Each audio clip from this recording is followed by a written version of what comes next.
అల్లం టీ, బెల్లం టీ, ఇలాచీ tea, masala tea, green tea, black tea, lemon tea, Assam tea, butter tea, Iran చాయ్, తందూరి చాయ్. ఓ ఇట్లా తీరొక్క తీర్లుంటాయి. ఇండ్లలోనైతే ఎక్కువ అల్లం చాయ్, గ్రీన్ టీ తాగుతుంటారు. ఇక బయటికి పోతే తీరు ఎరైటీలు.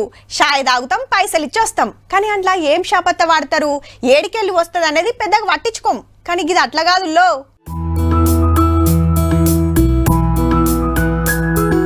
ఛాయల గురించి చెప్పేమో షర్బతులు చూపిస్తారేందని పరిశాన్ కాకుర్రి. అక్క చేసేది ఛాయనే, మళ్ళీ అట్టుటి చాపత్త కాదుల్లో. కిలకెంతో చెప్తే చక్కెరచ్చి పడిపోతారు. ఈ చాపత్తకైతే కిలకుత్త 1,50,000. ఏంది చాపత్త గింత రేట?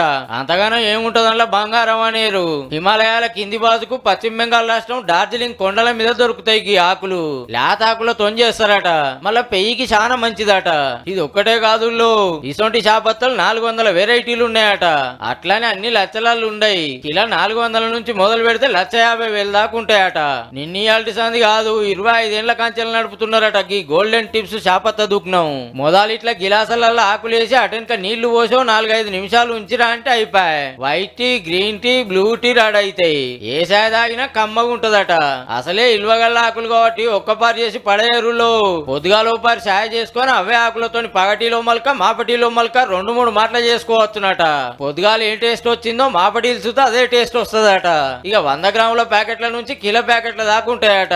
ఏ గింత పిరం ఉన్నాక ఎవరు కొంటారనేరు. దేశం అంతటికెళ్ళి వస్తారట కొనుక్కపోనీకే. ఒక్క ప్యాకెట్ ఏడాది వస్తుందట. మరి ఇంతగానో రేట్లు పెట్టి మనం ఎన్నడు కొనాలి గాని గిసొంటి ఛాయలు చూస్తున్నాయని చెప్పుకొని మురుసుడే.